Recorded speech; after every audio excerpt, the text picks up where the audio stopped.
Good afternoon, everyone. We now move into Exodus chapter 27.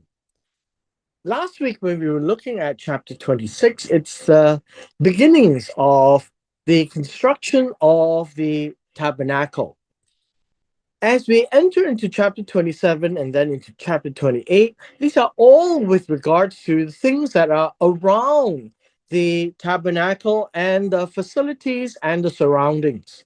Chapter 27, as in all of these chapters, gives us an imagery, a picture in our minds as to the description of the altar, and some of the equipment, the utensils, and the curtains, and the compound that it comprises. As you can see, the details are not very much provided for, but it gives us sufficient information for a mental image.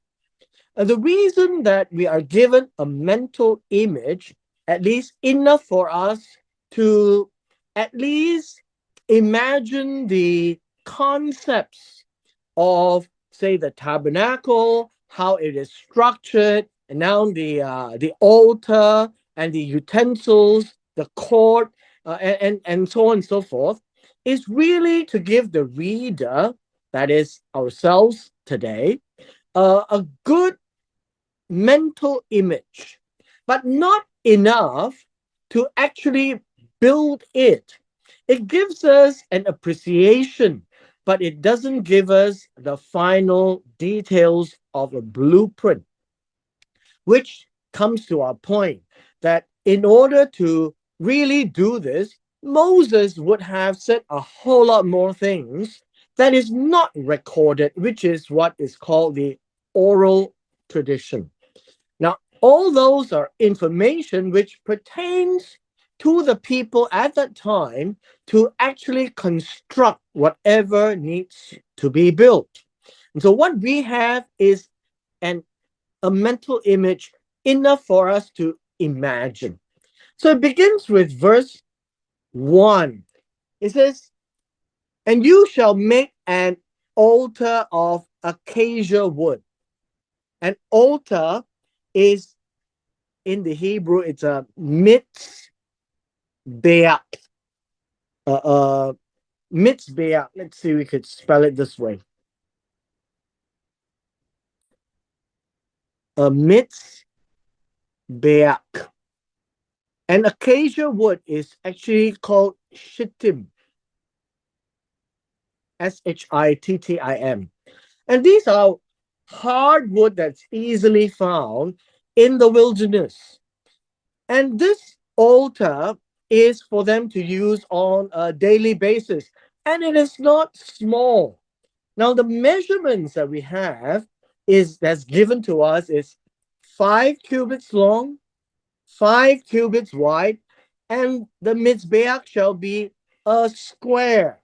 Now, the word square here means it's equal on both sides, and its height shall be 3 cubits. Now, interestingly, uh, you will find that this Mizbeach is actually not very tall, right? Not very tall. Uh, and if you just imagine how it looks like, you can think of it this way. It is probably looking something like that, at least for now, right? 5 cubits long, 5 cubits wide, and 3 cubits height.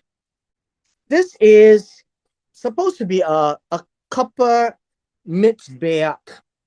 And so this is the description as we go on. You shall make its horns on its 4 corners. Its horn shall be of one piece with it, and you shall overlay it with bronze. And you shall make its pans to receive its ashes, its shovels, its basins, its forks, its fire pans. You shall make all its utensils with bronze. Now, this part here in verse 3 is a what we call a sidebar. It is not talking about the Mizbeach, but it is essentially talking about uh, the implements. I think you can call it the implements that's used for this piece. Now, the interesting thing you would find is that uh, when you look at, I guess, in verse 8, in verse 8, you would find that it is hollow. So it says, you shall make it hollow with boards. We'll get back to verse 8, but enough for us to see that this is very much, how should we say, it is a hollow piece, right? A hollow piece. When we read about this particular dimensions, 5 cubits long, 5 cubits wide, and then its height shall be 3 cubits, you'll find that this is not complete in its description. And many commentators actually find that this should be actually a height of 10 cubits, which means that it is fairly tall. Now, where does this change is that there is a difference from the top 3 cubits and the bottom 7 cubits. And we'll talk about that as we go along. But for now, you know that the oral tradition leads us to understand that this is about 10 cubits tall. Now, the 10 cubits tall, we need to also understand that there is a matter of horns. Horns are actually corners at the top. So if we take a look at this particular drawing, we have to remove these edges. And the edges is to tell us that these would be the proper horns. So the actual height is actually lower than that. So let me just redraw this. And it should look something like this. Now, what I have tried to show you is that the entire height is 10 cubits, and we have a matter of horns. Now, this word horn means a protrusion at the corners. And so I hope that this can show you a little bit of the protrusion. Now, the other thing that we are not told is also that at the very base is also a base that is extended. And that base is part and parcel of the Mizbeach, part of the 10 cubits height. So what you see now is this is the general concept, and the implements have pans. This will be the pot.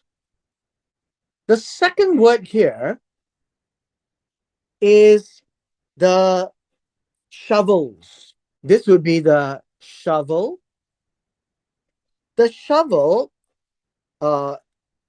is actually to shovel ashes, right? This is to shovel ashes. And this is the second part. This is for ashes. The third is the basins. The basins would be the sprinkling bowls. So we'll call this the basins or the bowls. And this will be for the blood, for the sprinkling of blood. The next are forks or hooks. And so these will be the hooks. And the final one is the fire pan. Now the fire pan has short handles and it's to fetch coals. And so this is the fire pan. And so I hope that this will give us an idea. And you shall make it with bronze. Now, this word bronze is better translated as copper, because bronze is an alloy. So this would be copper. Copper is natural from the ground, and they are to wrap the mitzbeach with copper, and the utensils are made with the copper metal. Now, one of the interesting things that you would find with regards to the, how should we say, the Mizbeach is this. As we note right here, it is hollow, which means that what you find is this is empty. So how in the world are you going to have an altar that is completely like a tunnel all the way down to the ground of 10 cubits? That would be something like about 17, probably close to about 17 feet, right? Close to about 17 feet. And that's a very high altar, but there is no way you can actually burn any meat on inside the altar. So every time when we read about placing meat on the altar, it the tradition tells us that wherever they went, the altar is empty.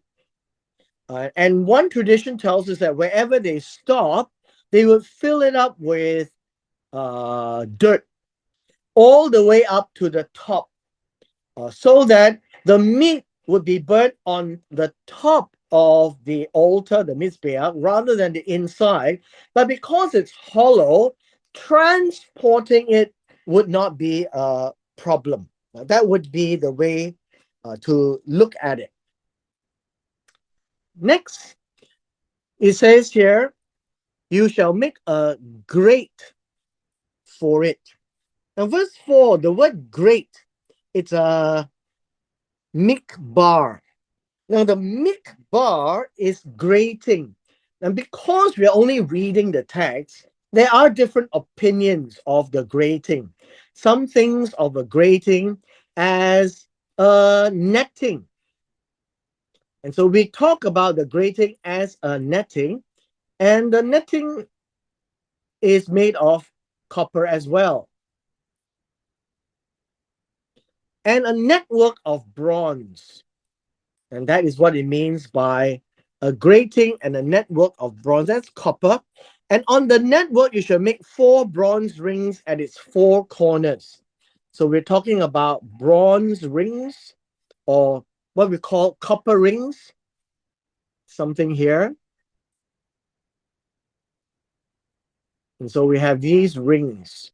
And these rings are to carry the altar. The next one here is you shall put under the rim of the altar beneath, that the network may be midway up the altar. And so you shall, the verse 5 is telling us that this little network is halfway. And what is above has a certain overlay. So if you read verse 5, it says this, shall put under the rim of the altar beneath, that the network may be midway up the altar. You shall make poles for the altar, poles of acacia wood, and overlay with bronze. The poles shall be put in the rings, and the poles shall be on 2 sides of the altar to bear it. Now, what we have been told is basically a concept such that you find that there will be poles that is required, which is like this. And then you find that there is this rim. Verse 5 talks about the karkov. I guess you can call it the Kharkov is somewhere here. And it is a pattern. This is a pattern that is decorating the altar. And apart from that, that's all we are told. And Moses is said, as it was shown to you on the mountain, so that they can make it. So Moses have seen it,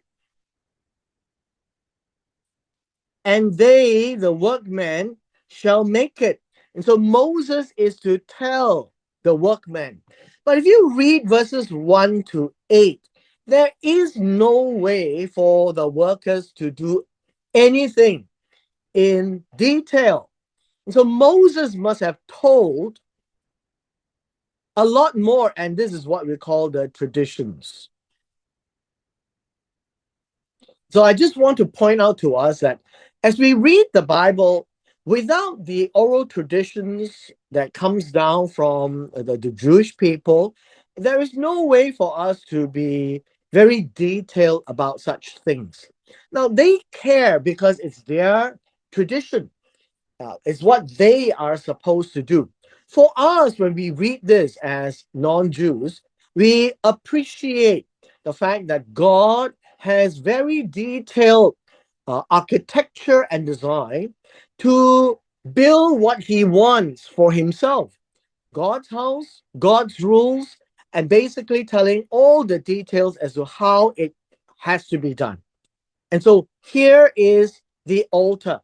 And because we only read 3 cubits, the tradition tells us that it is 10 cubits high, which means that the ramp up to the altar is fairly long. When we get to verse 9 onwards, then you find that it describes what we call the court of the tabernacle. Now, we may not understand, but please be mindful that the entire tabernacle, and since we always call it tabernacle, it is an environment. We have a compound, which is called the court of the tabernacle, and then within which we have the tabernacle itself. Now, that is what we are looking at currently in verse 9.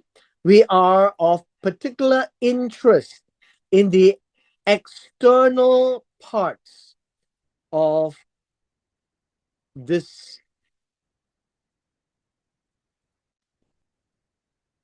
And that would be the outer court of the tabernacle.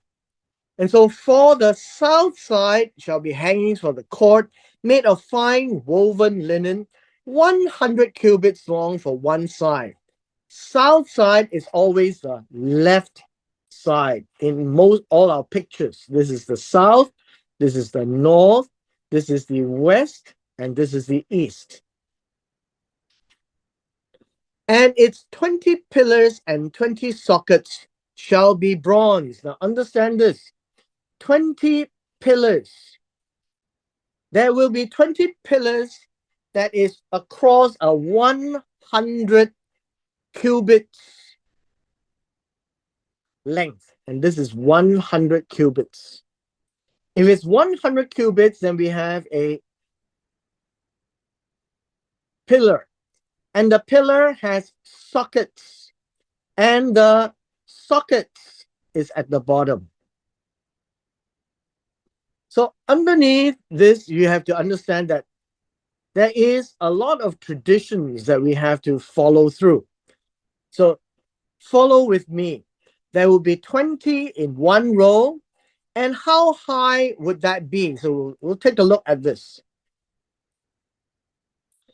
In verse 10, it says here, the hooks on the pillars and their bands shall be silver. What does that mean? It means that somewhere up here there is a hook, right? A hook. And it's all going to be silver. So I don't have a silver color, but just suffice to say that it's all up here. These are all silver. And it looks something like this. And I'll draw it out and hand it to you in another file. It says, likewise, along the length of the north side shall be hangings 100 cubits long, with 20 pillars and their 20 sockets of bronze, and the hooks of the pillars and their bands of silver. So what do you mean by bands of silver?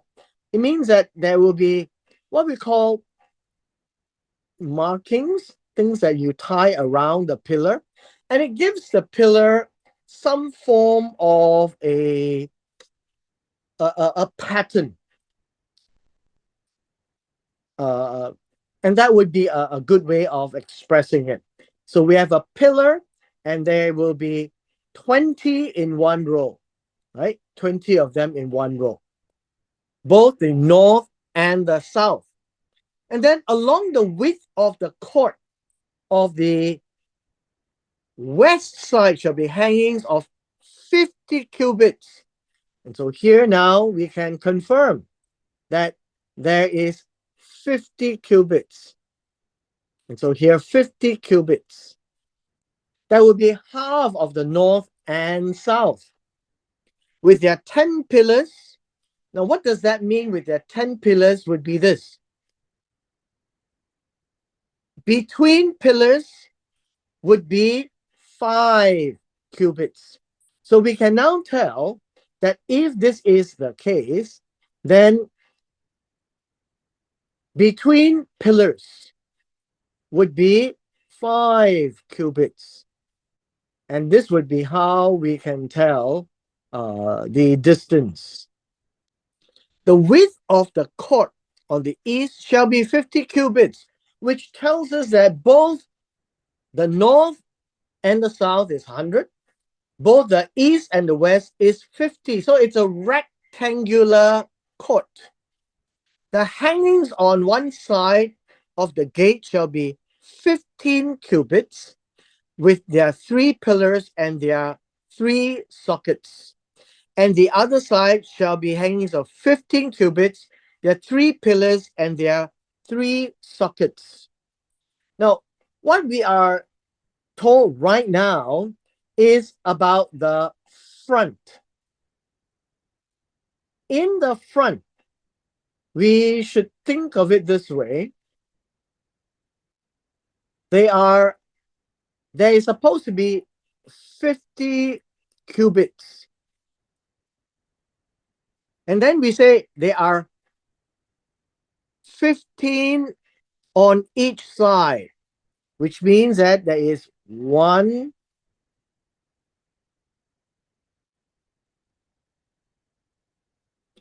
and this would be 15. That is what it says. If this is 15 and 15, what we have in the middle now is 20 that's left. And so what we should understand is the current description is about the front of the court. Verse 16 says, for the gate of the court shall be a screen of 20 cubits long, and that is this screen here. This is 20 cubits. This is the screen. Now, as a screen, what does that mean? It means that it is movable. When you don't want people to go in, then you would line it across the wall. If you want people to go in, then you can move it to the front. It is movable, but it's made of different things. So if you look at this verse here, it is woven of blue, purple, scarlet, and fine woven linen. These are 4 of the colors. And where did you see this? In chapter 26. The first layer of the Mishkan was made with exactly the same type of colors interwoven, which means that it's going to be a pattern as well. So made by a weaver. It shall have 4 pillars, 4 sockets. So we have 4 pillars and 4 sockets. 1, 2, 3, 4. And this is the curtain. I guess you can call it a curtain that is supposed to be like what we would call a door. All the pillars around the court shall have bands of silver, their hooks of silver, their sockets of bronze or copper. The length of the court, 150 cubits wide throughout, 5 cubits high. Now, this is where we need to look at the tradition.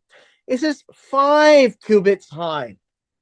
Can this be 5 cubits high? The tradition says that this is not 5 cubits. 5 cubits will be here. This is 5 cubits high. And below would be 10 cubits. Now, what is the meaning of this 5 cubits height? The purpose of saying this is to say that the height is 5 cubits higher than the Mishkan. What you would see is this. If the Mishkan, in the inside, the Mishkan would be the tabernacle. The Mishkan is 10 cubits high. That's the height of the Mishkan. The court is higher than the Mishkan. The court should be 5 cubits higher than the Mishkan. That is what it means. Which means that the outer court wall is said to cover the Mishkan, so that people from the outside can't see what's on the inside. Otherwise, the ceiling of the Mishkan would be seen, and the intent is to hide the Mishkan from everybody else. So the walls of the outer court is actually 5 cubits higher than the Mishkan all round, made of the same kind of woven linen as the Mishkan, its sockets of copper. All the utensils for the services, its pegs, all the pegs of the court shall be bronze. And what is not mentioned here is also the hammers. If you have pegs, you need a hammer for the pegs, and they shall be bronze. So all the equipment is copper. I don't like the word bronze, right? It's copper, so that you know that it's metallic, it's strong, it's hardy, and it's exposed. Whatever is outside the Mishkan is bronze. Whatever is inside the Mishkan is gold. Now, the copper under the sun does look like gold, except that it is very hardy and it will be able to withstand the elements. Now, this is the whole concept that we have for the external courtyard. And a focus is placed on the perimeter with the curtains, and particular in the front where you have the east-facing wall that has what we call a movable panel. Now, when you can see that the Mishkan is in the center, somewhere here, interestingly, you find that the Mizbeach should be somewhere here.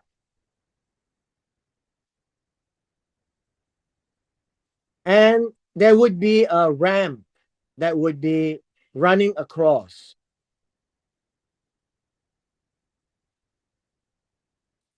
And understand this. This is a ram, not stairway. And you find this in Exodus chapter 20. And it is a ram all the way up to the Mizbeach.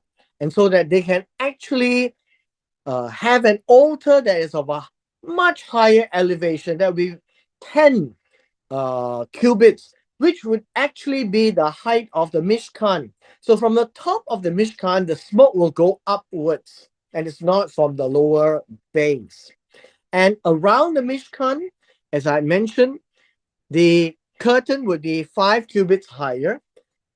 And basically, we're now told that the outer court is to shield whatever is happening inside the courtyard. Now we go to our last passage here. Verse 20, and you shall command the children of Israel to bring you pure oil of pressed olives for the light. Now, this idea of fresh olives, it is actually for the people to bring the olive, but it is for the Kohanim to press them. So it's not bringing the pure olive oil in that sense, because the work of the olive oil is the work of the Kohanim. So the children of Israel really brings the olives. And from these olives, they would get the pure oil pressed for the light. And this is to cause the lamp to burn continuously. In the tabernacle of meeting, the Mishkan, outside the veil, which is before the testimony, and it will have to look something like this.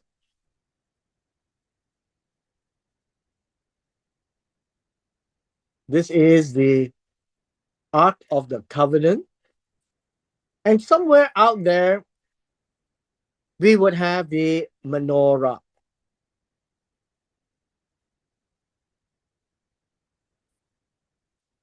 And the menorah is the light for the place. Aaron and his sons shall tend to it from evening to morning before the Lord. It is a statute forever to their generations on behalf of the children of Israel. So this lamp here is the menorah. The menorah is on the south side of the Mishkan.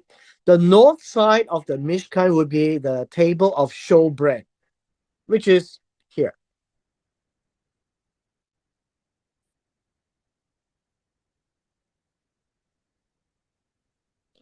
Now, we have covered chapters 26 and 27. And I hope to actually show you some of the things that the Jewish people, when they read passages like this, have a lot of other information that they have in mind, that they have access to, which we don't today. So what I try to do is to show you that given just purely the writings may not give us a whole lot of good sense, but together with the traditions which they carry forward, we can now see what they see.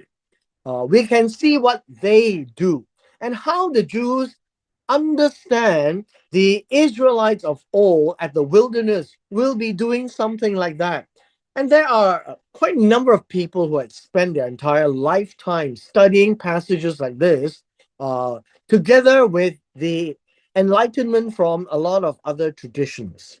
And so with this, we come to the end of our session today.